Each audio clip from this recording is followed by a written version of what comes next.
कहानी की शुरुआत में हम जेम्स नाम के एक आदमी को देखते हैं जो एक नार्कोटिक मतलब ड्रग डीलर है। दरअसल जेम्स अपने हाई स्कूल के दिनों में एक बहुत ही फेमस फुटबॉल प्लेयर हुआ करता था, लेकिन एक लग्जरी जिंदगी जीने के लिए बस फुटबॉल खेलना काफी नहीं था, इसीलिए जेम्स नार्कोटिक की दुनिया में आ गया। आगे जेम्स रॉग नाम के एक सप्लायर से मिलता है और बताता है कि वो हर बार जितने पैसे देकर ड्रग खरीदता है, इस बार उसे उतने ही पैसों में कम ड्रग मिली है। तब रॉग बताता है कि उसने आज तक कभी किसी क्लाइंट के साथ धोखेबाजी नहीं की, क्योंकि उसके लिए क्लाइंट का भरोसा उसकी जिंदगी से ज्यादा कीमती है। जिसके बाद रॉग जेम्स को एक कमरे में लेकर गया जहां काफी अंधेरा था, लेकिन जैसे ही कमरे की लाइट चालू हुई जेम्स चौंक गया, क्योंकि वहां उसके बचपन का दोस्त डैनी एक चेयर से बंधा हुआ था और काफी घायल था। मतलब उसी ने जेम्स और रॉग को धोखा दिया था और आधा ड्रग गायब कर दिया था। इसीलिए अब रॉग डैनी को मारना चाहता है, क्योंकि रॉग के लिए धोखेबाजी की सजा सिर्फ मौत है। तब डैनी रोते हुए बताता है उस पर काफी सारा कर्जा था और अगर वो टाइम पर पैसे नहीं देता तो उसे जान से मार दिया जाता।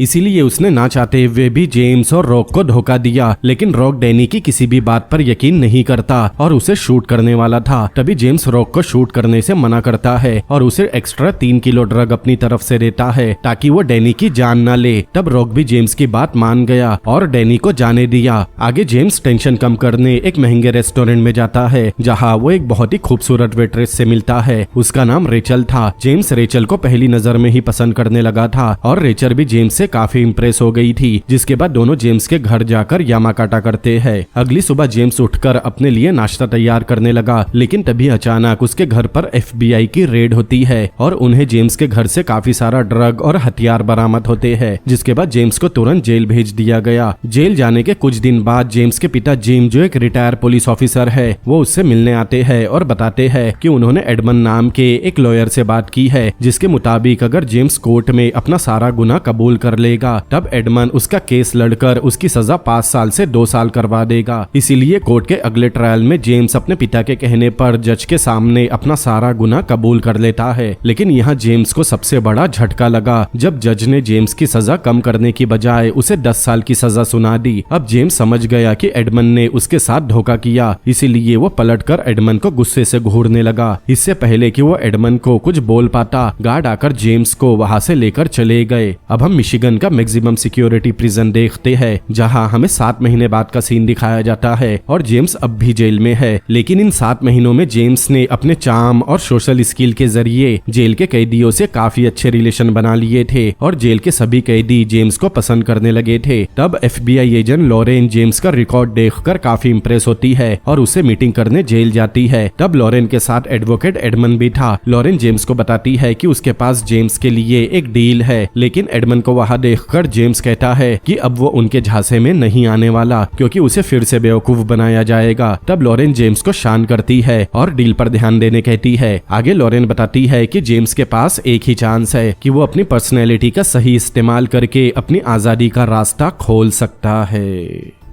फिर लॉरेन आगे बताती है कि जेम्स को लैरी हॉल नाम के एक कैदी से दोस्ती करनी होगी, जो एक चाइल्ड मोलेस्टर और सीरियल किलर है और इस समय स्प्रिंगफील्ड प्रिजन में कैद है। दरअसल जेम्स को लैरी से दोस्ती करके उन सभी लड़कियों की डेड बॉडी की लोकेशन पता करनी होगी जिन्हें लैरी ने रेप करके मार दिया, और अगर उन लड़कियों की डेड बॉडी पुलिस को नहीं मिली तो लैरी को जेल से रिहा कर दिया जाएगा। तब जेम्स पूछता है कि FBI को उसकी मदद की जरूरत क्यों है, जबकि FBI खुद भी ये केस सॉल्व कर सकती है। तब लॉरेन बताती है कि लैरी ने इससे पहले भी कई बार पुलिस के सामने अपना गुनाह कबूल किया था, लेकिन बाद में वो कोर्ट में आसानी से मुकर गया, क्योंकि कोर्ट में पुलिस को दिया गया स्टेटमेंट मायने नहीं रखता। इसीलिए पुलिस को लैरी के खिलाफ कोई ठोस सबूत की जरूरत है। दरअसल लैरी ने इससे पहले भी कई बार ऐसे गुनाह कबूल किए थे जो उसने किए ही नहीं थे। इसीलिए कोर्ट को लगता है कि लैरी दिमागी रूप से बीमार है और वो ये सब फेमस होने के लिए करता है। आगे लॉरेन कहती है कि उन्हें पूरा यकीन है कि लैरी ने काफी लड़कियों को अपना शिकार बनाया है, इसीलिए उन्हें कोई ऐसा बंदा चाहिए जो लैरी से सच उगलवा सके, क्योंकि लैरी सबूत मिटाने में काफी ज्यादा माहिर है और वो किसी तरह से बचकर निकल जाता है। तब जेम्स कहता है कि स्प्रिंगफील्ड प्रिजन में काफी खतरनाक कैदियों को रखा जाता है और अगर किसी को उसके मिशन के बारे में पता चला तो उसकी जान को खतरा हो सकता है। लेकिन लॉरेन कहती है कि अगर लैरी के खिलाफ कोई सबूत नहीं मिला तो वो जल्द ही जेल से रिहा हो जाएगा और जेल से बाहर आने के बाद वो फिर से मासूम बच्चियों को अपना शिकार बनाएगा। आगे लॉरेन जेम्स को लैरी की केस फाइल देती है और उसे इस बारे में सोचने कहती है। अब रात होने पर जेम्स ओवर थिंकिंग की वजह से सो नहीं पाता, इसीलिए वो उठकर लैरी की फाइल पढ़ने लगा और लैरी की हर एक डिटेल को जानने की कोशिश करने लगा। जेम्स लैरी की फाइल के जरिए उसके फैमिली बैकग्राउंड के बारे में जानने की कोशिश करता है ताकि वहां से कोई क्लू मिल सके।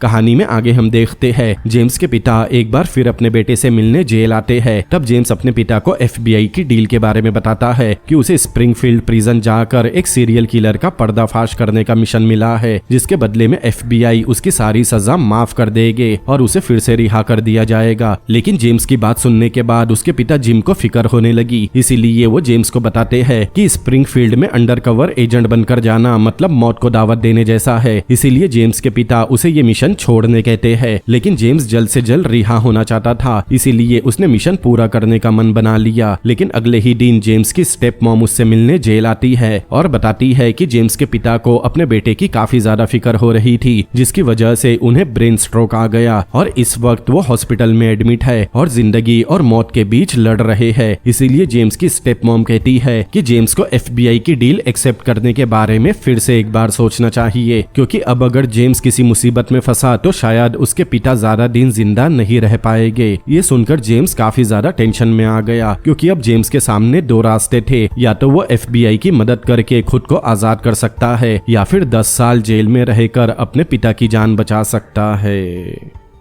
फिर कहानी फ्लैशबैक में जाती है और हम 10 सितंबर 1993 का समय देखते हैं। उस समय लैरी ने क्राइम करना शुरू किया था, जिसकी जांच FBI एजेंट ब्रायन मिलर कर रहा था। ब्रायन अपनी टीम के साथ एक खेत में जाता है जहां जेसिका, जो सिर्फ 15 साल की थी, उसका बुरी तरह से मर्डर किया गया था। आगे एक विटनेस ब्रायन को बताता है कि एक वैन बार बार उस रास्ते से जाना आना कर रही थी, लेकिन विटनेस को वैन का कलर और ड्राइवर का हुलिया याद नहीं आता। आगे ब्रायन जेसिका की बॉडी देखने के बाद नोटिस करता है कि उसके कपड़े और बाकी का सारा सामान पूरी तरह से साफ किया हुआ था, जिससे किसी भी तरह का सबूत मिल पाना काफी ज्यादा मुश्किल था। अब कहानी वहां से 13 महीने आगे अक्टूबर 1994 में आती है। ब्रायन को एक और लड़की के रेप और मर्डर के बारे में पता चला, जिसका नाम ट्रिशा था। वो एक कॉलेज स्टूडेंट थी और पुलिस इन्वेस्टिगेशन में पता चला कि क्राइम सीन के पास एक वैन देखी गई जो लैरी हॉल नाम के आदमी की थी। इसीलिए ब्रायन लैरी हॉल की डिटेल निकालने के लिए अपने कलीग क्रिस को कॉल करता है। तब क्रिस ने बताया कि वो लैरी की फैमिली के बारे में जानता है। उसके पिता कब्र खोदने का काम करते हैं। क्रिस आगे बताता है कि लैरी बाकी लोगों की तरह नॉर्मल नहीं है, बल्कि वो दिमागी रूप से बीमार है, इसीलिए वो किसी की जान नहीं ले सकता। लेकिन ब्रायन फिर भी लैरी से पूछताछ करना चाहता था, इसीलिए वो क्रिस से लैरी को तुरंत अपनी कस्टडी में लेने कहता है। अगले दिन ब्रायन लैरी से पूछताछ करने इंडियाना के लिए रवाना होता है, क्योंकि क्रिस ने पहले ही बता दिया था कि उसने लैरी को अपनी कस्टडी में ले लिया है। अब ब्रायन जैसे ही लैरी तक पहुंचता है, तब क्रिस के साथी पुलिस वाले ब्रायन को लैरी से पूछताछ करने से मना करते हैं और बताते हैं कि लैरी से पूछताछ करने का कोई फायदा नहीं है, क्योंकि इससे पहले भी लैरी ने ऐसे क्राइम कन्फेस किए थे जो किसी और ने किए थे। क्योंकि लैरी को दूसरों के इल्जाम अपने सिर पर लेने में मजा आता है और उसे ऐसा लगता है कि ऐसा करके उसे काफी लोगों का अटेंशन मिलेगा। लेकिन ब्रायन फिर भी कहता है कि वो लैरी से एक बार मिलना चाहता है और आखिर में ब्रायन लैरी के पास पहुंचता है, लेकिन वो लैरी से घुमा फिरा कर बात करने लगा। ब्रायन सबसे पहले उसकी बड़ी बड़ी मूंछों की तारीफ करता है, जिसे सुनकर लैरी खुश हो गया। जिसके बाद ब्रायन लैरी से इधर उधर के सवाल पूछने लगा और आखिर में घुमा फिरा कर वो लैरी से पूछता है कि उसका लड़कियों के बारे में क्या सोचना है। तब लैरी बताता है कि उसे लड़कियों से नफरत है, क्योंकि कोई भी लड़की उसे पसंद नहीं करती और ना ही उससे बात करना चाहती है। लैरी आगे बताता है कि उसे अजीब अजीब सपने आते हैं जिसमें वो लड़कियों का मर्डर कर देता है। लेकिन यहाँ सोचने वाली बात ये थी कि लैरी अपने किए हुए क्राइम्स को अपने सपने के तौर पर बता रहा था, जिनका सच्चाई से कोई लेना देना नहीं था। ये सुनकर ब्रायन भी चौंक गया, इसीलिए वो लैरी के सामने जेसिका की फोटो रख देता है, जिसका खून ठीक 13 महीने पहले हुआ था। अब जेसिका की फोटो देखकर लैरी थोड़ा घबरा जाता है और उस फोटो को दूर करने कहता है और साथ ही ब्रायन को वहां से जाने कहता है। जिसके बाद लैरी खुद वहां से चला गया, लेकिन लैरी का बिहेवियर देखकर ब्रायन को उस पर शक होने लगा, इसीलिए वो सीधा FBI एजेंट लॉरेन और एडवोकेट एडमंड के पास पहुंच गया, जिन्हें हमने कहानी की शुरुआत में देखा था। फिर ब्रायन उन्हें लेरी के केस के बारे में बताता है और वो तीनों डिसाइड करते हैं कि वो लोग लेरी को समन भेजकर FBI सेंट्रल फैसिलिटी में बुलाएंगे और उससे पूछताछ करने के बाद आगे की इन्वेस्टिगेशन शुरू करेंगे। जिसके बाद हम लेरी को सीधा FBI के ऑफिस में देखते हैं। वो इन्वेस्टिगेशन रूम में बैठा था। तब एक FBI एजेंट लेरी से उसकी दिमागी हालत जानने के लिए पूछता है कि लेरी को हमेशा कम उम्र की लड़कियां ही पसंद क्यों आती है। तब लेरी ने बताया कि कम उम्र की लड़कियां बहुत भोली होती है और उनसे बात करना काफी आसान होता है। आगे एजेंट लेरी से उसके सपने के बारे में पूछता है कि वो लड़कियों को अपने सपने में मार क्यों देता है। तब लेरी बताता है कि उसे हर रात ऐसे सपने आते हैं और जब वो सपने में लड़कियों को मार देता है उसके बाद लेरी को अच्छी नींद आती है। तब एजेंट फिर से जेसिका की फोटो लेरी के सामने रखता है। तब लेरी फोटो अपने हाथ में उठाता है और बताता है कि वो जेसिका को जानता है और साथ ही लेरी ये भी मान लेता है कि उसी ने जेसिका का मर्डर किया था। लेरी जब ये बात कन्फेस कर रहा था तब कांच की दूसरी तरफ से लॉरेन और ब्रायन भी लेरी को देख और सुन रहे थे। इसीलिए वो लोग जल्दी से कन्फेशन रिपोर्ट बनाते हैं जिस पर उन्हें लेरी की सिग्नेचर लेनी थी। आगे सभी एजेंट मिलकर लेरी को समझाते हैं कि अगर लेरी ने रिपोर्ट पर साइन कर दिया तब उसे ऐसे सपने आने बंद हो जाएंगे और वो अच्छी तरह सो पाएगा। इसीलिए लेरी सबकी बात मानकर रिपोर्ट पर साइन कर देता है। अब जेसिका का मर्डर कन्फेस करने के बाद लेरी को स्प्रिंगफील्ड प्रिजन ट्रांसफर कर दिया गया। लेकिन लेरी पहली बार उस जेल में नहीं गया था बल्कि इससे पहले भी वो इस जेल में जा चुका था। अब कहानी प्रेजेंट टाइम में आती है और हम देखते हैं कि लॉरेन जेम्स का फाइनल डिसीजन जानने के लिए एक बार फिर से जेल जाती है। तब जेम्स मिशन को एक्सेप्ट कर लेता है और स्प्रिंगफील्ड प्रिजन जाने मान जाता है। लेकिन अब लॉरेन को ये भी जानना था कि क्या जेम्स सच में इस तरह की सिचुएशन को हैंडल कर सकता है। इसीलिए वो जेम्स का एक साइकोलॉजिकल टेस्ट लेती है और उससे पूछती है कि जेम्स को एक औरत में क्या अच्छा लगता है। तब जेम्स बताता है कि उसे एक औरत में सब कुछ पसंद है और उसे हर उम्र की लड़कियों को डेट करना अच्छा लगता है। आगे लॉरेन पूछती है कि अगर जेम्स ने लेरी हॉल की फाइल पढ़ी है तो वो लेरी के बारे में कितना समझ पाया और जेम्स के हिसाब से लेरी औरतों के बारे में क्या सोचता है। लेकिन जेम्स ने लेरी के मर्डर केस की स्टडी की थी न कि लेरी के माइंड की। इसीलिए जेम्स बताता है कि उसे लेरी के बारे में कुछ नहीं पता। आगे लॉरेन जेम्स के उसके पेरेंट्स के डिवोर्स का कारण पूछती है। तब जेम्स बताता है कि उसके पेरेंट्स के बीच काफी दूरी आ गई थी क्योंकि दोनों अपने अपने कामों में बिजी रहने लगे थे और इसीलिए उनका डिवोर्स हो गया। ये सुनकर लॉरेंस जेम्स पर गुस्सा करने लगी क्योंकि लॉरेन को पता था कि जेम्स ने अपने बारे में सारी बातें गलत बताई है और ना ही उसने लेरी की फाइल ठीक से पढ़ी है। लॉरेन कहती है कि जेम्स इस तरह का एटीट्यूड लेकर लेरी का केस सॉल्व नहीं कर पाएगा। तब जेम्स दिल पर पत्थर रखकर अपने पेरेंट्स के बारे में बताता है कि उसके पिता एक कॉप थे और अपनी ड्यूटी की वजह से फैमिली पर ध्यान नहीं दे पाते थे। इसीलिए उसकी माँ के कई अलग अलग मर्दों के साथ अफेयर थे। इसीलिए उसके पिता ने उसकी माँ को डिवोर्स दे दिया। जेम्स की सारी सच्चाई जानने के बाद लॉरेन जेम्स को स्प्रिंगफील्ड प्रिजन जाने की परमिशन दे देती है और साथ ही बताती है कि उसे आज रात ही स्प्रिंगफील्ड प्रिजन में ट्रांसफर कर दिया जाएगा। अब रात होने पर जेम्स को जेल से बाहर निकाला जाता है और नॉर्मल कपड़े पहनाकर एक प्लेन में बैठा दिया जाता है जिसमें लॉरेन और बाकी के FBI एजेंट भी थे। अब प्लेन जब टेक ऑफ करता है तब जेम्स अपने जॉली नेचर की वजह से सभी FBI एजेंट से दोस्ती कर लेता है और ये देखकर लॉरेन काफी इम्प्रेस हो गई और उसे लगने लगा कि उसने मिशन के लिए सही आदमी को चुना है। आगे लॉरेन प्लेन में जेम्स को बताती है कि स्प्रिंगफील्ड प्रिजन में उसे डॉक्टर एरोन मिलेंगे जिन्हें इस मिशन के बारे में सब कुछ पता है और परेशानी आने पर वो जेम्स की मदद करेंगे। लॉरेन आगे बताती है कि वो जेम्स की गर्लफ्रेंड बनकर उससे मिलने आया करेगी जिससे सभी को जेम्स एक नॉर्मल कैदी की तरह लगेगा और किसी को उस पर शक नहीं होगा। कुछ समय बाद जेम्स का प्लेन स्प्रिंगफील्ड पहुंच गया। तब लॉरेन जेम्स को गुड लक कहती है और साथ ही उसे अपने मिशन पर फोकस करने और किसी तरह की गलती से बचने कहती है। इसके बाद FBI के लोग जेम्स को स्प्रिंगफील्ड प्रिजन की वैन में बैठाकर जेल ले जाते हैं। लेकिन जैसे ही जेल करीब आई तब वो लोग जेम्स के हाथ में हथकड़ियां पहना देते हैं ताकि वो असली कैदी की तरह दिखे।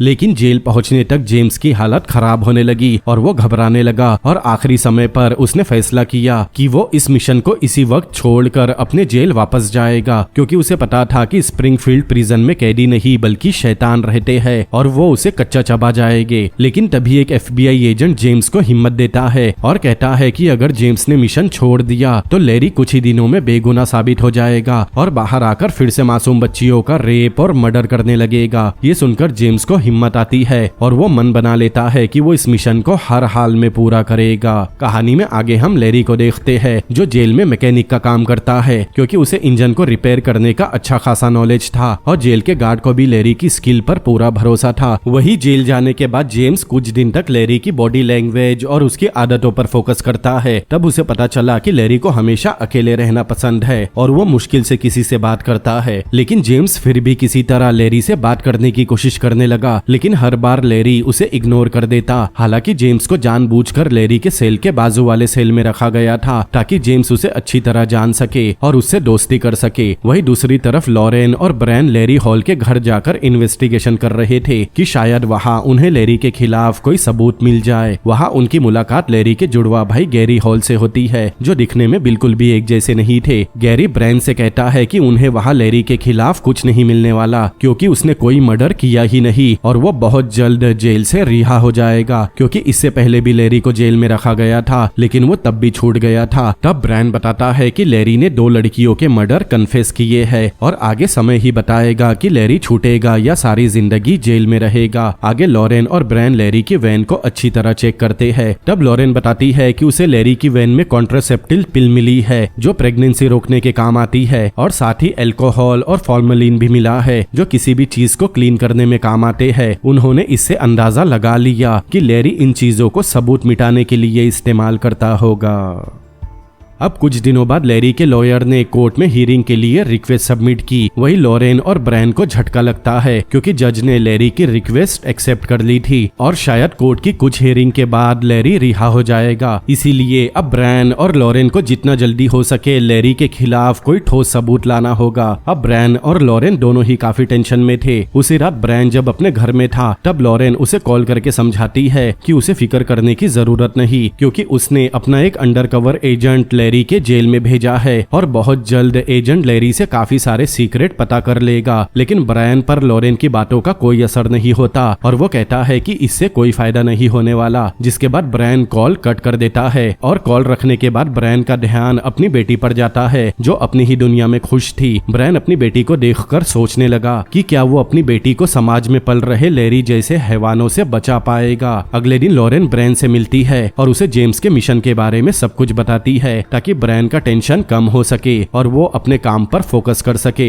लॉरेन बताती है कि उसने जेम्स को ड्रग और हथियार की डील करने के केस में अरेस्ट किया था, लेकिन जेम्स में एक खासियत है कि वो बहुत जल्द किसी के भी साथ घुल मिल जाता है और उससे दोस्ती कर लेता है और अपनी इसी स्किल के भरोसे जेम्स लैरी से ऐसे राज उगलवा सकता है जो FBI नहीं उगलवा सकती, क्योंकि उन्हें सारे प्रोटोकॉल फॉलो करने होते हैं। अब ब्रायन लॉरेन की बात पर भरोसा तो कर लेता है, लेकिन वो टेंशन की वजह से पूरी रात ड्रेन हो चुका था और उसे कुछ समझ नहीं आ रहा था कि आगे क्या करना है, क्योंकि ब्रायन को पता था कि एक स्किल लैरी के अंदर भी है कि वो पहले अपना गुनाह कबूल कर लेता है और उसके बाद भी वो कानून को बेवकूफ बनाकर छूट जाता है। तब लॉरेन ब्रायन को लैरी के अलग अलग केस की फाइल देती है और कहती है कि उन्हें लैरी के सारे केस को पढ़कर उसके दिमाग को समझना होगा। उधर जेल में जेम्स डॉक्टर एरोन से मिलता है। तब डॉक्टर एरोन कहता है कि अगर जेम्स को जेल में कोई भी परेशानी हो तो वो उससे कांटेक्ट कर सकता है, लेकिन जेम्स को ये बात सीक्रेट रखनी होगी कि डॉक्टर एरोन इस मिशन के बारे में जानता है। इसीलिए एरोन जेम्स को हफ्ते में सिर्फ एक बार मिलने कहता है, ताकि लोगों को डॉक्टर एरोन और जेम्स पर शक ना हो, क्योंकि कैदियों के साथ साथ जेल्स के गार्ड्स को भी इस मिशन के बारे में कुछ नहीं पता था। आगे डॉक्टर एरोन जेम्स को एंटी डिप्रेशन की मेडिसिन लिख कर देता है। तब जेम्स बताता है कि उसे किसी भी तरह का कोई डिप्रेशन नहीं है, इसीलिए उसे एंटी डिप्रेशन की मेडिसिन की कोई जरूरत नहीं। लेकिन डॉक्टर एरोन कहता है कि जेम्स को आगे बहुत कुछ फेस करना होगा और हो सकता है कि आगे उसकी दिमागी हालत खराब होने लगे, इसीलिए उसे अभी से मेडिसिन लेनी शुरू करनी होगी। इतना बोलकर डॉक्टर एरोन वहां से जाने लगा। तब जेम्स डॉक्टर से उसका नंबर मांगता है ताकि इमरजेंसी आने पर वो उससे कांटेक्ट कर सके। तब डॉक्टर एरोन जेम्स को अपने घर का लैंडलाइन का नंबर देता है और उसे तभी कॉल करने कहता है जब बहुत ज्यादा जरूरी हो।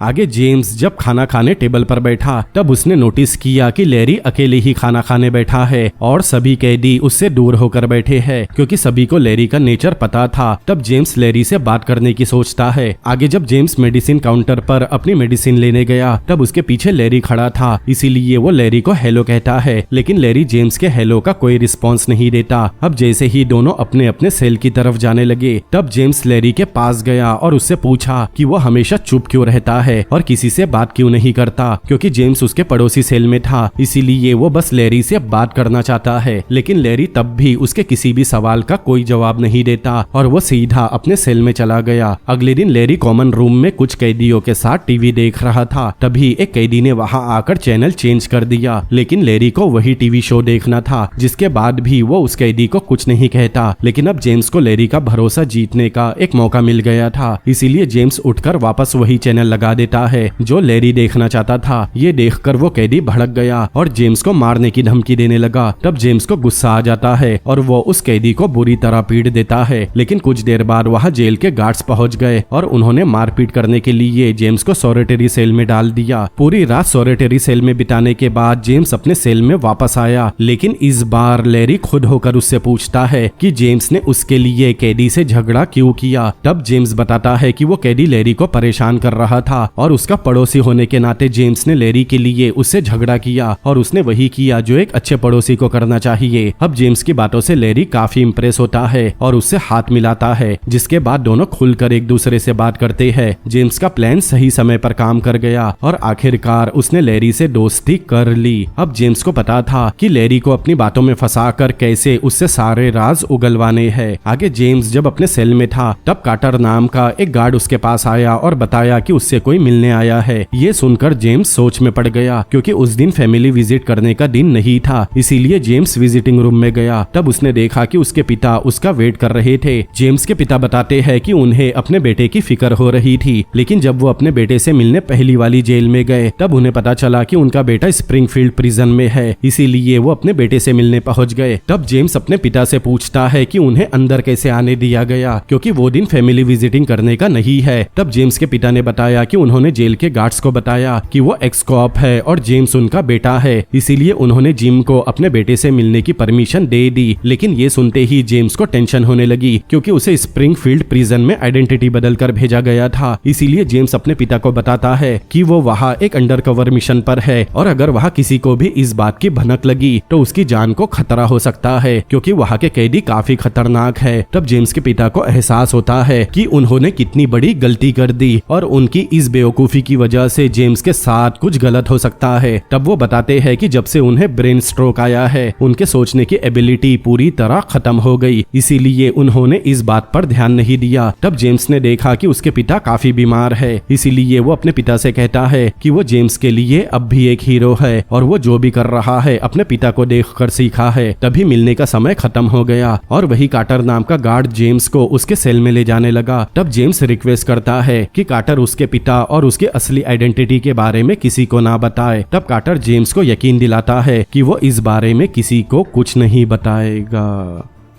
आगे जेम्स लैरी के सेल में जाता है। तब उसका ध्यान दीवार पर लगी एक फोटो पर गया जिसमें लैरी और उसका भाई गैरी एक साथ थे। तब जेम्स लैरी से गैरी के बारे में पूछता है, जिस पर लैरी बताता है कि गैरी उसका जुड़वा भाई है। दरअसल जब दोनों भाई पैदा होने से पहले अपनी माँ के गर्भ में थे तब गैरी को वो सभी न्यूट्रिएंट मिले जो लैरी को नहीं मिल पाए, इसीलिए उसका भाई गैरी ताकतवर, इंटेलिजेंट और हैंडसम निकला, वही लैरी मोटा और बदसूरत निकला। तब जेम्स लैरी को चने के झाड़ पर चढ़ाता है और कहता है कि लैरी काफी क्यूट है और उसे खुद को दूसरों से कम नहीं समझना चाहिए। आगे लैरी जेम्स को अपने साथ वर्कशॉप में लेकर गया जहां वो जेल के इक्विपमेंट्स रिपेयर करता है। तब जेम्स लैरी से पूछता है कि उसने ये सब कहां से सीखा, जिस पर लैरी बताता है कि जब भी उसकी वैन बिगड़ जाती तब वो ही हमेशा वैन को रिपेयर करने की कोशिश करता था और धीरे धीरे उसने सारा मैकेनिक का वर्क सीख लिया। आगे जेम्स बातों बातों में लैरी से मुद्दे की बात पर आता है और पूछता है कि लैरी को किस तरह की लड़कियां पसंद है। तब लैरी बताता है कि आज तक उससे किसी भी भी लड़की ने ठीक से बात तक नहीं की, लेकिन लड़कियों की बात सुनकर लैरी अपनी हैवानियत पर आ गया और जेम्स से लड़कियों के बारे में ऐसे सवाल पूछने लगा जिन्हें मैं इस वीडियो में बोलकर बता भी नहीं सकता। लेकिन लैरी के सवाल सुनकर जेम्स काफी डिस्टर्ब हो गया और किसी तरह खुद को संभालते हुए लैरी को समझाने लगा कि उसके साथ जो भी कुछ हुआ वो बहुत आम है। तब लैरी बताता है कि उसके खराब लुक की वजह से कोई भी लड़की उसके साथ रिलेशनशिप में नहीं आना चाहती। तब जेम्स पूछता है कि क्या लैरी ने किसी लड़की के साथ जबरदस्ती रिलेशन बनाने की कोशिश की थी। तब लैरी बताता है कि लड़की के साथ जबरदस्ती करने में उसे कोई परेशानी नहीं होती। आगे लैरी अपने सभी राज खोलने ही वाला था कि तभी एक गार्ड वर्कशॉप में आ गया और दोनों को अपने सेल में जाने कहा। वही दूसरी तरफ ब्रायन और लॉरेन रेना नाम की लड़की के केस पर काम कर रहे थे जिसकी उम्र सिर्फ 16 साल की थी और 13 महीने पहले उसका मर्डर हुआ था। ब्रायन और लॉरेन इस केस को लैरी के साथ जोड़ने की कोशिश करते हैं क्योंकि रेना के पास से वही पिल मिली थी जो उन्हें लैरी के वैन में मिली थी, जिसके लिए लैरी को अरेस्ट किया गया था। लेकिन कुछ ही दिन बाद उसे छोड़ दिया गया क्योंकि लैरी के खिलाफ कोई ठोस सबूत नहीं थे। इसीलिए लॉरेन और ब्रायन रेना के केस को समझने के लिए उस एरिया के शेरिफ से मिलते हैं जिसने लैरी को रेना के मर्डर के इल्जाम में अरेस्ट किया था। तब लॉरेन शेरिफ से पूछती है कि उसने लैरी को बाद में क्यों छोड़ दिया। तब शेरिफ बताता है कि लैरी ने पुलिस का अटेंशन पाने के लिए वो मर्डर का इल्जाम अपने सर पर लिया था, लेकिन आगे की इन्वेस्टिगेशन में रेना का कातिल उसका एक्स बॉयफ्रेंड निकला, इसीलिए लैरी को छोड़ दिया गया। आगे शेरिफ दोनों को लैरी की फाइल दिखाता है और बताता है कि उन्हें रेना के पास से पिल जरूर मिली थी, लेकिन जब रेना का ब्लड टेस्ट किया गया तब उसमें पिल का कोई सैंपल नहीं मिला, जिससे ये साबित हो गया कि इस केस में लैरी का कोई हाथ नहीं था। शेरिफ से बात करने के बाद ब्रायन और लॉरेन निराश हो गए क्योंकि उन्हें लैरी के खिलाफ अब तक कोई सबूत हाथ नहीं लगा। इसीलिए दोनों ड्रिंक करने लोकल बार में जाते हैं। तब ब्रायन का गुस्सा फूट पड़ा और वो कहने लगा कि उसने बड़े बड़े केस सॉल्व किए हैं और कई सीरियल किलर को जेल भेजा है, लेकिन आज तक उसे लैरी जैसा दिमाग वाला पागल नहीं मिला क्योंकि वो पहले तो अपना गुनाह कबूल कर लेता है लेकिन बाद में किसी तरह खुद को बेगुनाह साबित करके छूट जाता है। तब लॉरेन कहती है कि अब जेम्स ही उनकी आखिरी उम्मीद है और शायद वो अपने मिशन में कामयाब हो जाएगा। उधर जेल में जेम्स से मिलने जेल का गार्ड कार्टर आता है और कहता है कि अगर जेम्स ने उसे $10,000 नहीं दिए तो वो पूरे प्रिजन में जेम्स की असलियत और उसके मिशन के बारे में सबको बता देगा और उसका सारा प्लान खराब कर देगा। ये सुनकर जेम्स टेंशन में आ जाता है और पूछने लगा कि वो जेल में रहकर इतने पैसों का इंतजाम कैसे करेगा, जिस पर कार्टर हंसते हुए जवाब देता है कि ये उसकी प्रॉब्लम नहीं, उसे बस $10,000 से मतलब है। इसीलिए जेम्स अपने पिता से मिलता है और उनसे पैसे मांगता है, वरना कार्टर उसका सारा प्लान चौपट कर देगा। तब जेम्स के पिता बताते हैं कि उनका सारा पैसा उनके इलाज में खर्च कर दिया और अब उनके पास इतने पैसे नहीं है। तब जेम्स अपने पिता को बताता है कि उसके घर में एक स्पीकर रखा है जिसमें जेम्स ने 3 किलो ड्रग छुपा कर रखा है, जिसे बेचकर पैसों का इंतजाम किया जा सकता है। जेम्स को लग रहा था कि वो जल्द ही पैसों का इंतजाम कर लेगा, लेकिन कुछ दिन बाद जब उसके पिता उससे मिलने आए तब उन्होंने बताया कि उन्होंने जेम्स का पूरा घर छान मारा लेकिन उन्हें कहीं भी कोई ड्रग नहीं मिला। अब जेम्स को पता था कि उसका एक भाई है और वो भी ड्रग डीलिंग करता है, इसीलिए जेम्स पूछता है कि क्या उसका भाई उसके घर गया था, जिस पर उसके पिता बताते हैं कि वो एक रात उसके घर रुकने गया था। ये सुनकर जेम्स समझ गया कि उसके भाई ने वो ड्रग चुरा लिए। ये सुनकर जेम्स को गुस्सा आता है और वो अपने पिता के पास से उठकर चला जाता है। कुछ दिन बाद लॉरेन जेम्स की गर्लफ्रेंड बनकर उससे मिलने जेल आती है। लॉरेन वहाँ फुल मेकअप में आती है ताकि वो एक साधारण लड़की की तरह दिखे। तब जेम्स लॉरेन से $10,000 मांगता है, वरना जेल का गार्ड कार्टर उसका सारा प्लान खराब कर देगा। तब लॉरेन बताती है कि FBI मिशन पूरा करने के लिए कोई पैसे नहीं देने वाली, इसीलिए जेम्स को अपनी प्रॉब्लम खुद सॉल्व करनी होगी और अगर ये मिशन पूरा नहीं होता तब जेम्स को वापस उसके जेल में ट्रांसफर कर दिया जाएगा, जिसके बाद उसे पूरे 10 साल जेल में बिताने होंगे। अब जेम्स को प्रॉब्लम में देखकर लॉरेन को लग रहा था कि जेम्स उसकी आखिरी उम्मीद है, लेकिन उसकी प्रॉब्लम को जानने के बाद लॉरेन को भी लगने लगा कि शायद जेम्स मिशन को पूरा नहीं कर पाएगा। लॉरेन दूसरे पहलू पर भी सोचती है कि शायद लैरी सच में बेगुनाह है, इसीलिए उसके खिलाफ उन्हें अब तक कोई सबूत नहीं मिले। लेकिन जेम्स कहता है कि लैरी बिल्कुल भी बेगुनाह नहीं है और वो बहुत जल्द उसके सारे सीक्रेट उगलवा लेगा। जेम्स आगे कहता है कि वो इस मिशन को इसीलिए नहीं कर रहा ताकि वो किसी तरह जेल से रिहा हो जाए, बल्कि उसे उन मासूम लड़कियों के बारे में भी सोचना है जिन्हें जेल से छूटने के बाद लैरी फिर से अपना शिकार बनाएगा। इसीलिए वो पैसों की बात भूल जाता है और लॉरेन से थोड़ा और समय मांगता है ताकि वो लैरी को जल्द से जल्द बेनकाब कर सके। आगे जेम्स उस समय लेरी के सेल में जाता है जब वो अपने सेल में नहीं था। सेल में जाने के बाद जेम्स अपने आसपास देखता है, तब उसका ध्यान सेल में रखी पॉर्न मैगजीन पर गया। लेकिन जैसे ही जेम्स ने उस मैगजीन को खोला तब उसने देखा कि मैगजीन के अंदर जितनी भी लड़कियां थी लेरी ने उन सब पर भयानक ड्राइंग बनाई थी, मानो वो मॉडल नहीं बल्कि मरी हुई लाश की फोटो हो। मैगजीन की फोटो देखने के बाद जेम्स को एक बात तो समझ में आ गई थी कि लेरी एक ऐसा दरिंदा है जो मासूम लड़कियों को मारते समय जरा भी रहम नहीं करता। आगे जेम्स उन मैगजीन को ठीक से उसी सीक्वेंस में रख देता है जैसे वो पहले रखी थी, ताकि लेरी को शक ना हो। अब जेम्स लेरी के सेल से निकलकर जैसे ही अपने सेल में पहुंचा, उसने देखा कि कार्टर वहां पहले से उसका वेट कर रहा था और वो वहां जेम्स से अपने पैसे लेने आया था। लेकिन जेम्स ने पहले ही कोशिश कर ली थी, इसीलिए वो कार्टर से कहता है कि उससे पैसों का जुगाड़ नहीं हो पाया। तब कार्टर जेम्स को घूरता है और बिना कुछ कहे वहां से चला जाता है। आगे ऐसे ही दिन बीतते हैं और जेल में अजीब सा सन्नाटा छा जाता है। तब लेरी जेम्स को बताता है कि ये सन्नाटा किसी बड़े तूफान के आने का दस्तक है और लेरी का प्रिडिक्शन सही साबित होता है, क्योंकि कुछ ही समय बाद ही जेल के सारे कैदी एक दूसरे के खून के प्यासे हो गए और बुरी तरह लड़ने लगे। और देखते ही देखते कैदियों ने जेल में काफी सारे गार्ड्स को भी अपना शिकार बना लिया, जिसमें कुछ गार्ड्स की मौत भी हो गई। लेकिन जहां सारे कैदी उत्पात मचाने में लगे थे, वही जेम्स और लेरी अपने सेल में बंद थे, क्योंकि उन्हें पता था कि अगर बाहर निकले तो दोनों किसी खूंखार कैदी का निशाना बन जाएंगे। आखिर में पुलिस ने किसी तरह कैदियों को शांत कर दिया और सिचुएशन कंट्रोल में आ गई। अब दंगे की वजह से जेल में काफी तोड़फोड़ हुई थी, इसीलिए कुछ कैदियों को वहां की साफ सफाई के लिए लगा दिया गया और लेरी को उनका सुपरवाइजर बना दिया गया, क्योंकि वो क्लीनिंग में पहले से काफी एक्सपर्ट था। आगे लेरी सभी कैदियों को सिखाता है कि उन्हें पूरे जेल को किस तरह क्लीन करना है। लेकिन जेम्स लेरी के क्लीनिंग स्किल देखकर समझ गया कि लेरी बड़ी आसानी से सारे एविडेंस मिटा देता होगा और इसीलिए वो किसी भी मर्डर के इल्जाम में पकड़ा नहीं गया। अब जेल की सफाई करते समय जेम्स लेरी से उसके बचपन के बारे में पूछता है। तब लेरी ने बताया कि वो बचपन में कब्र खोदने का काम करता था और वो अब तक 100 से भी ज्यादा कब्र खोद चुका है। ये सुनकर जेम्स चौंक गया, इसीलिए वो पूछता है कि क्या लेरी को बचपन में किसी लाश के लिए कब्र की खुदाई करने में डर नहीं लगा। तब लेरी बहुत ही कैजुअल वे में बताता है कि इंसान बस एक मीट का टुकड़ा है और एक मीट के टुकड़े से क्या डरना। लेकिन लेरी के मन में हमेशा एक सवाल रहता था कि पता नहीं क्यों लोग लाश के साथ उनकी कीमती और महंगी चीजों को भी दफना देते हैं। दरअसल लेरी का मानना था कि वो सारी कीमती चीजें एक लाश के किसी काम की नहीं होती,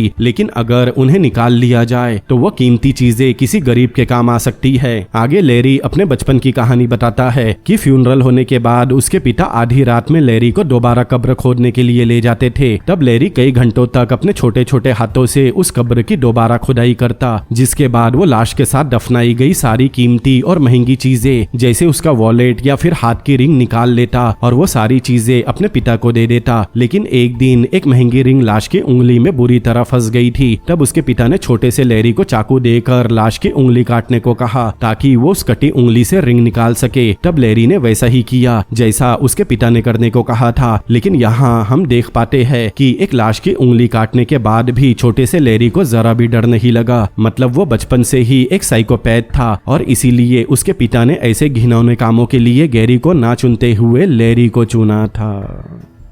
अब कहानी प्रेजेंट टाइम में आती है और लेरी जेम्स से उसके बचपन के बारे में पूछता है। तब जेम्स ने बताया कि बचपन में वो ज्यादातर अकेले ही रहता था और उसके पिता जिम उसके सबसे अच्छे दोस्त थे। वो हमेशा उसके साथ खेला करते थे। लेकिन उसकी माँ ने जब एक बार ओपन किया तब चीजें काफी हद तक बिगड़ने लगी, क्योंकि उसकी माँ ने बाहर काफी मर्दों के साथ अफेयर कर लिया, जिस वजह से उसके पेरेंट्स में झगड़ा होने लगा और तब जेम्स को ज्यादातर अकेले ही रहना पड़ता था और आगे चलकर उसके पिता ने डाइवोर्स ले लिया। जेम्स आगे बताता है कि उसकी माँ का नया बॉयफ्रेंड एक सनकी था जो उसकी माँ को बुरी तरह पीटता था। ऐसे ही एक दिन उसकी माँ का बॉयफ्रेंड उसे पीट रहा था। तब जेम्स अपनी माँ को बचाने बीच में जाता है, लेकिन उसकी माँ के बॉयफ्रेंड ने जेम्स को इतना मारा कि उसकी फसलियां फ्रैक्चर हो गई। तब जेम्स घायल होकर लिविंग रूम में बैठा था और उसकी माँ अपने बॉयफ्रेंड के साथ यामा काटा कर रही थी। तब लेरी कहता है कि जेम्स का असली दर्द उसकी फसली में नहीं हो रहा था, बल्कि जेम्स ने अपनी माँ को उस आदमी से बचाने की कोशिश की, लेकिन फिर भी उसकी माँ ने अपने बच्चे को छोड़कर उस आदमी को चुना।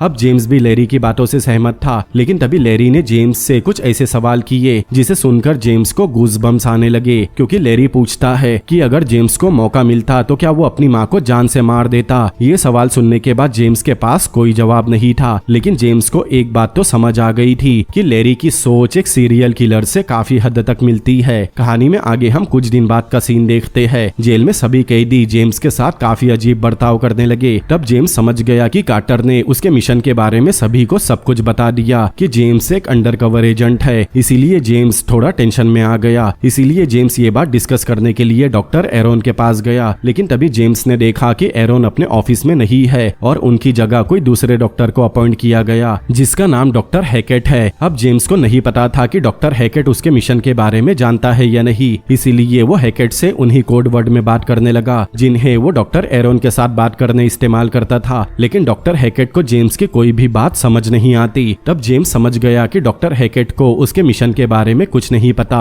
इसीलिए जेम्स डरने लगा, क्योंकि अब उसकी मदद के लिए वहाँ कोई नहीं था और वो अपने मिशन में बिल्कुल अकेला था। इस बात से जेम्स घबरा गया, क्योंकि उधर कार्टर ने जेल के सभी कैदियों को बता दिया था। फिर जेम्स की मुलाकात जिगांटी नाम के कैदी से होती है, जो पूरे जेल में काफी फेमस है। दरअसल जिंगाटी काफी दिनों से जेम्स पर नजर रख रहा था, इसीलिए वो जेम्स से मिलकर बताता है कि उसे जेम्स का एटीट्यूड काफी पसंद आया। इसीलिए जिंगाटी कहता है कि अगर जेम्स को जेल में कोई भी परेशान करे तो वो उसकी मदद करेगा। वहीं दूसरी तरफ ब्रायन और लॉरेन ट्रिशा के मर्डर केस की इन्वेस्टिगेशन कर रहे थे, जिसके बारे में मैंने पहले ही बताया था। अब इन्वेस्टिगेशन के दौरान उन्हें कुछ ऐसे क्लू मिले जो इस बात की तरफ इशारा कर रहे थे कि कहीं न कहीं इस केस में लैरी का इन्वॉल्वमेंट जरूर है। लेकिन बात फिर एक बार ट्रिशा की डेड बॉडी पर आकर अटक गई, जो 13 महीनों से गायब है। ब्रायन और लॉरेन एक गैस स्टेशन पर जाते हैं, जहां ट्रिशा को आखिरी बार देखा गया था। वो लोग गैस स्टेशन के एम्प्लॉय से लैरी नाम के आदमी के बारे में पूछते हैं, लेकिन वो एम्प्लॉय अभी अभी गैस स्टेशन पर ज्वाइन हुआ था, इसीलिए उसे लैरी के बारे में कुछ नहीं पता था। तब ब्रायन कहता है कि हर गैस स्टेशन के आसपास एक गैराज जरूर होता है। तब वो एम्प्लॉय उन्हें एक मैकेनिक जिसका नाम जॉन है उसकी लोकेशन बताता है। तब ब्रायन और लॉरेन जॉन के गैराज पर जाते हैं। उस समय जॉन अपनी बेटी के लिए स्वेटर बुन रहा था। तब वो दोनों जॉन को लैरी की फोटो दिखाते हैं और पूछते हैं कि क्या ये आदमी जॉन के गैराज पर कभी आया था। तब जॉन बताता है कि वो लैरी को जानता है, क्योंकि वो अपनी वैन रिपेयर करने अक्सर उसके गैराज पर आया करता था। आगे जॉन ये भी बताता है कि लैरी बहुत अजीब इंसान था, क्योंकि वो जब भी उसके गैराज पर आता वो हमेशा जॉन के गैराज पर काम करने वाली औरतों को गंदी नजर से देखा करता था। लेकिन एक दिन लैरी ने जॉन की बेटी आंड्रे से फ्लर्ट करने की कोशिश की थी, इसीलिए जॉन ने उसे वहां से भगा दिया था और तब से लैरी वहां कभी नहीं आया। तब लॉरेन जॉन से आंड्रे के बारे में पूछती है, जिस पर जॉन बताता है कि आंड्रे शहर में रहती है। जिसके बाद जॉन उन्हें अपनी बेटी आंड्रे का एड्रेस दे देता है। आगे लॉरेन और ब्रायन आंड्रे से मिलते हैं और उससे लैरी के बारे में पूछते हैं। तब आंड्रे ने बताया कि लैरी एक निहायत ही बेकार किस्म का इंसान है, जो लगभग हर लड़की को परेशान करता है और उन्हें अपनी वैन में बिठाने के लिए जोर जबरदस्ती करता है। आगे आंड्रे अपने इंसिडेंट के बारे में बताती है कि एक बार लैरी ने उसे गिफ्ट में ब्रा दिया था और चौंकाने वाली बात तो ये थी कि वो ब्रा बिल्कुल आंड्रे के साइज की थी। इस पर से आप अंदाजा लगा सकते हैं कि लैरी लड़कियों को किस नजर से देखता होगा। आगे आंड्रे ने बताया कि लैरी ने एक बार उसे एक साइकिल गिफ्ट की थी, लेकिन उसने लैरी की दी हुई साइकिल कभी नहीं चलाई। आगे आंड्रे दोनों को अपने गैराज में ले जाती है और लैरी की दी हुई साइकिल दिखाती है, जिसे देखकर ब्रायन और लॉरेन को शौक लगा, क्योंकि वो साइकिल जेसिका की थी, जो लैरी की हैवानियत का शिकार हुई थी। इसीलिए ब्रायन और लॉरेन एविडेंस के तौर पर वो साइकिल एडवोकेट एडमंड के पास लेकर आते हैं। अब उन्हें लग रहा था कि इस साइकिल की मदद से वो लोग लैरी को मर्डर के इल्जाम में लाइफ सेंटेंस दिला सकते हैं, लेकिन एडमंड बताता है कि वो साइकिल उनके किसी काम की नहीं, क्योंकि वो साइकिल कई साल पहले लैरी ने आंड्रे को दी होगी और अब तक उस पर लैरी के लगे फिंगरप्रिंट भी मिट गए होंगे। एडमंड बताता है कि अगर आंड्रे भी कोर्ट में आकर कहेगी कि वो साइकिल उसे लैरी ने गिफ्ट की थी, तब भी कोर्ट उनसे सबूत मांगेगा कि वो साइकिल सच में लैरी की है, जिसे प्रूफ करना लगभग नामुमकिन है। इसीलिए एडमंड कहता है कि उनके पास लैरी के खिलाफ जो कुछ भी है उससे कोई फायदा नहीं होगा। अब उनकी आखिरी उम्मीद जेम्स पर टिकी थी। उधर जेल में जेम्स डॉक्टर एरन को कॉल करने की कोशिश करता है, लेकिन वो कॉल बार बार डिस्कनेक्ट हो जाती है। इससे जेम्स के पीछे खड़े कैदी को गुस्सा आ गया, क्योंकि वो भी कॉल करने की लाइन में खड़ा था, जिससे जेम्स और उस कैदी के बीच लड़ाई होने वाली थी। लेकिन तभी जेम्स खुद को कंट्रोल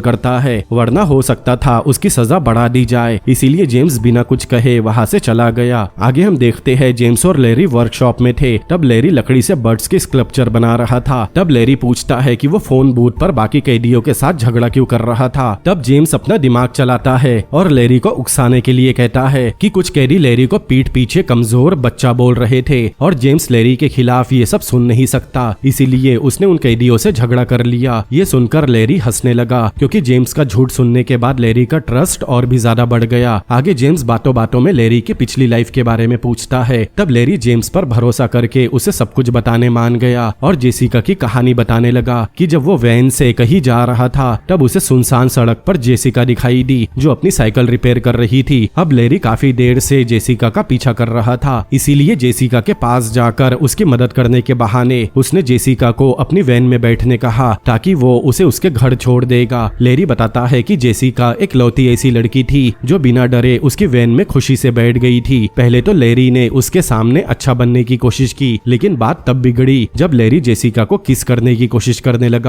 तब जेसिका गुस्सा हो गई और खुद को बचाने की कोशिश करने लगी और अपने नाखून से लेरी को नोचने लगी। तब लेरी के पास और कोई रास्ता नहीं था, इसीलिए उसने कपड़े पर केमिकल लगाया और उसे जेसिका के नाक पर लगाकर उसे बेहोश कर दिया, जिसके बाद वो जेसिका के साथ गलत हरकत करने लगा। और ये सब करने के दौरान लेरी के दिमाग में बस यही चल रहा था कि जब जेसिका होश में आएगी तब वो उसे दोबारा बेहोश कर देगा और फिर से उसके साथ वही सब करेगा। आगे जेम्स लेरी से पूछता है कि उसने जेसिका के साथ और क्या किया। तब लेरी बताता है कि उसे ठीक से कुछ याद नहीं, क्योंकि इन सब के दौरान वो खुद भी ब्लैकआउट हो गया था और जब उसे होश आया तब उसने देखा कि वो दोनों एक साथ जमीन पर पड़े थे और जेसिका के शरीर पर कपड़े नहीं थे। तब उसने जेसिका को उसके कपड़े पहना दिए, जिसके बाद वो जेसिका को घसीटते हुए एक पेड़ के पास लेकर गया और उसके गले में बेल्ट बांधकर उसे पेड़ से तब तक लटकाए रखा जब तक वो मर नहीं गई। लेकिन जेसिका को मारने के बाद भी लेरी का काम खत्म नहीं हुआ। उसने सबसे पहले जेसिका के नाखूनों को साफ किया ताकि पुलिस को उसके नाखूनों में लेरी का डीएनए ना मिले, और फिर लेरी ने एक एक करके जेसिका के शरीर पर से सारे सबूत मिटा दिए ताकि पुलिस को लेरी से रिलेटेड कोई सबूत न मिल सके। लेरी से जेसिका की दर्दनाक कहानी सुनने के बाद जेम्स को बहुत गुस्सा आ रहा था, लेकिन वो लेरी के सामने जानबूझकर हंसता है और अपने गुस्से को छुपाने की कोशिश करता है। लेकिन जेम्स के मन में यही चल रहा था कि कोई इतना निर्दयी कैसे हो सकता है। रात होने पर जेम्स अपने सेल में जाता है और धीरे धीरे रोता है ताकि उसके रोने की आवाज लेरी तक न पहुंच जाए। आगे जब जेम्स नींद में था तब वो अपने सपने में देखता है कि कैसे लेरी ने जेसिका की जान ली। अगली सुबह लेरी जेम्स को जगाने उसके सेल में आता है और कहता है कि शायद जेम्स को रात में बुरे सपने आए होंगे, इसीलिए वो इतनी देर तक सोता रहा। तब लेरी समझ गया था कि उसकी बनाई गई जेसिका की कहानी सुनकर जेम्स काफी डर गया। आगे लेरी कहता है कि वो कहानी अच्छी बनाता है और उसकी बनाई कहानी का सच्चाई से कोई कनेक्शन नहीं होता, लेकिन जेम्स को पहले से पता था कि लेरी हमेशा इसी तरह कन्फेशन करने के बाद अपने स्टेटमेंट से बदल जाता है, क्योंकि उसने लेरी की केस फाइल अच्छी तरह पढ़ी थी। इसीलिए जेम्स लेरी को उकसाने के लिए कहता है कि वो पहले ही समझ चुका था कि लेरी झूठ बोल रहा है, क्योंकि लेरी में इतनी हिम्मत नहीं है कि वो इतना बड़ा क्राइम कर सके, क्योंकि लेरी एक डरपोक इंसान है। यह जेम्स की ये तरकीब काम करती है, क्योंकि लेरी जेम्स की बातें सुनने के बाद भड़क गया। लेरी चिल्लाकर कहता है कि उसने जेम्स को जो भी कहानी बताई है वो 100% सही है। आगे लेरी जेम्स से कहता है कि अगर उसे और भी कुछ जानना है तो वो लंच के बाद जेल के बेसमेंट में आ सकता है, जहां वो जेम्स को एक मैप दिखाएगा। इतना बोलकर लेरी वहां से चला गया, लेकिन लेरी के जाने के बाद कार्टर जेम्स के पास आता है और कहता है कि उसे पता है कि जेम्स वहां लेरी को पकड़ने आया है। कार्टर आगे कहता है कि वो लेरी को पकड़ने में जेम्स की मदद करना चाहता है, इसीलिए जेम्स उसे अपने मिशन में शामिल कर ले। लेकिन जेम्स जानना चाहता था कि कार्टर उसकी मदद क्यों करना चाहता है। तब कार्टर ने बताया कि जब वो दोनों मिलकर लेरी को पकड़ लेंगे तब वो फेमस हो जाएगा और उसे प्रमोशन भी मिल जाएगा। लेकिन जेम्स कहता है कि उसे कार्टर की कोई मदद नहीं चाहिए। आगे जेम्स याद दिलाता है कि कार्टर ने उसके खिलाफ सभी कैदियों को भड़काया था, जिस वजह से जेम्स को काफी परेशानियों का सामना करना पड़ा। इसीलिए जेम्स कार्टर को अपने मिशन से दूर रहने कहता है। वही दूसरी तरफ ब्रायन और लॉरेन इन्वेस्टिगेशन करने लेरी के भाई गैरी के घर गए। तब गैरी पूछता है कि वो लोग वहाँ किस बात की इन्वेस्टिगेशन करने आए हैं, जिस पर लॉरेन लॉरेन बताती है कि वो लोग इन्वेस्टिगेशन करने नहीं बल्कि गैरी से बात करने आए हैं। तब गैरी उन्हें ड्रिंक ऑफर करता है और बताता है कि कोर्ट बहुत जल्द लैरी की अपील एक्सेप्ट कर लेगी, जिसके बाद लैरी को छोड़ दिया जाएगा। तब लॉरेन कहती है कि गैरी बिल्कुल सही बोल रहा है कि लैरी जल्द ही जेल से बाहर आ जाएगा और एक बार फिर मासूम लड़कियों को अपना शिकार बनाने लगेगा। ये सुनने के बाद गैरी भड़क जाता है और कहता है कि लैरी ने भले ही कुछ ऐसी हरकतें की हो जो समाज की नजर में गलत है, लेकिन वो किसी का मर्डर नहीं कर सकता। इतना बोलकर गैरी भागता हुआ अपने घर में चला गया। तब ब्रैन और लॉरेन को लगा कि गैरी घर के अंदर गन लेने गया है, इसीलिए वो भी अपने पॉकेट के अंदर अपनी अपनी गन तैयार रखते हैं।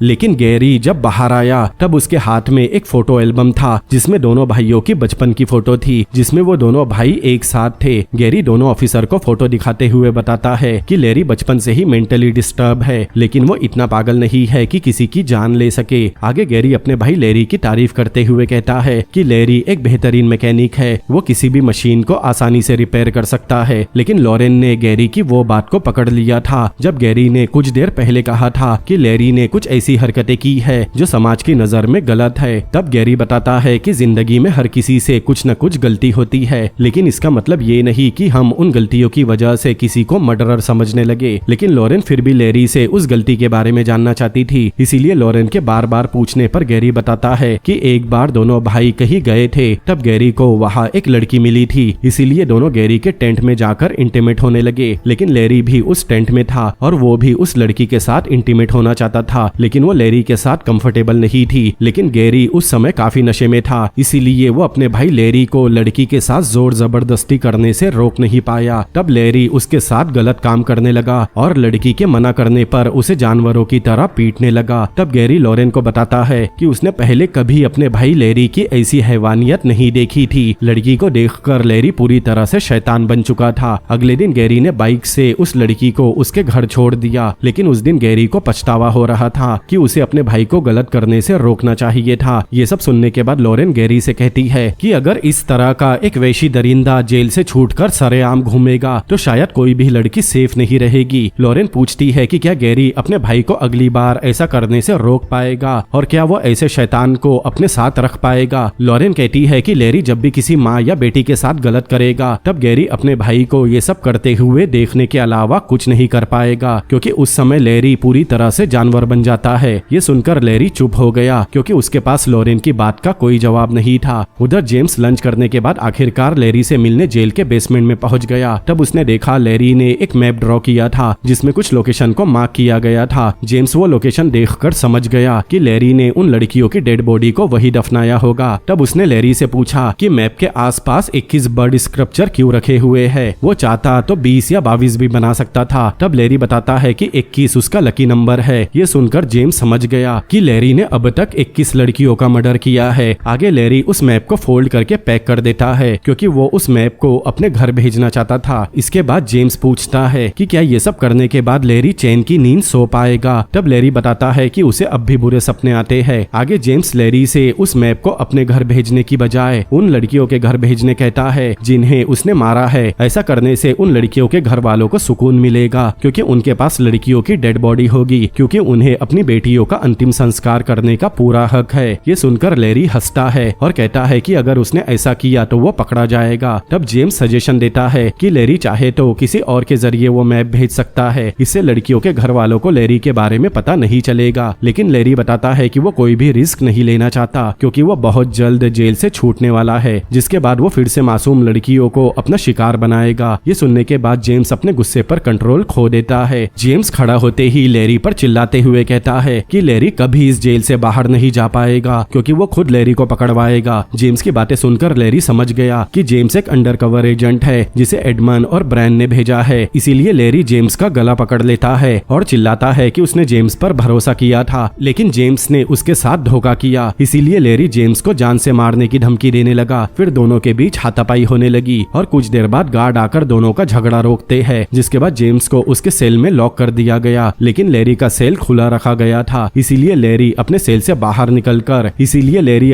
बाहर निकलकर जेम्स की तरफ देखता है और शैतानी हंसी हंसता है। अब जेम्स अपने सेल में उदास होकर बैठा था। तभी डॉक्टर हैकेट वहाँ कुछ गार्ड्स के साथ आती है और जेम्स को सोरेटरी सेल में भेजने के ऑर्डर देती है, जिसके बाद जेम्स को गार्ड जबरदस्ती सोरेटरी सेल में डाल देते हैं। तब जेम्स बार बार चिल्लाता है कि उसे डॉक्टर एरोन से बात करनी है, लेकिन उसकी आवाज कोई नहीं सुनता। अब इससे पहले कि लैरी का मैप जेम्स की मेमोरी से निकल जाए, जेम्स एक गार्ड से पेंसिल मांगता है ताकि वो लैरी के बनाए मैप को ड्रॉ कर सके, लेकिन उसे पेंसिल भी नहीं दी जाती। इसीलिए जेम्स जल्दी से अपनी उंगलियों को अपने दांतों से काटता है और अपने खून से सोरेटरी सेल की दीवार पर मैप बना लेता है और आखिर में उसने दीवार पर मैप बना ही लिया। कुछ घंटों बाद डॉक्टर एरोन वहाँ आते हैं और जेम्स को सोरेटरी सेल से बाहर निकालते हैं। डॉक्टर एरोन बताते हैं कि वो कुछ दिनों के लिए छुट्टी पर गए थे, इसीलिए वो जेम्स का कॉल नहीं उठा सके। इसके बाद डॉक्टर एरोन जेम्स को अपने ऑफिस में लेकर गए, जहाँ लॉरेन भी बैठी थी। तब जेम्स जल्दी से एक पेंसिल की मदद से लैरी का बनाया मैप ड्रॉ करता है। मैप बनाने के बाद जेम्स समझाता है कि लैरी ने उस मैप के हिसाब से अलग अलग जगह पर लड़कियों की बॉडी को दफना दिया था। जेम्स आगे ये भी जानकारी देता है कि लैरी ने जेसिका को कैसे मारा और कैसे उसने पुलिस की आंखों में धूल झोंकी। अब सारे सबूत मिलने के बाद लॉरेन चैन की सांस लेती है और जेम्स को कानून की मदद करने के लिए थैंक्स बोलती है, क्योंकि जेम्स के सबूत के दम पर वो लोग कोर्ट में लैरी की अपील को डिसमिस करवा सकते हैं। आगे हम जेम्स को कोर्ट में देखते हैं। कानून की मदद करने के लिए और उन लड़कियों को इंसाफ दिलाने के लिए कोर्ट जेम्स की सभी सजा माफ कर देता है और उसे बाइज्जत बरी कर दिया जाता है। ये सुनकर जेम्स के आंखों में आंसू आ गए। आगे ब्रैन जेम्स से पहली बार मिलता है और उसका शुक्रिया अदा करता है, क्योंकि जेम्स के बिना वो लोग लैरी की असलियत सामने नहीं ला पाते। अब हम कोर्ट में लैरी की हियरिंग देखते हैं। तब जज लैरी की अपील को रिजेक्ट कर देती है, क्योंकि उन्हें लैरी के खिलाफ काफी सारे सबूत मिल गए थे, जिससे लैरी एक क्रिमिनल साबित हो गया। इसीलिए जज लैरी को उम्र कैद की सजा सुनाती है और साथ ही उसे कभी भी पेरोल पर नहीं छोड़ा जाएगा। ये फैसला सुनकर लैरी के होश उड़ गए। आगे हमें पता चला कि लैरी की अपील रिजेक्ट होने के बाद उसने सुसाइड करने की कोशिश की, लेकिन उसे बचा लिया गया। आगे लैरी का भाई गैरी उससे मिलने जेल आया और कहा कि अगर वो पहली गलती पर अपने भाई की पिटाई कर देता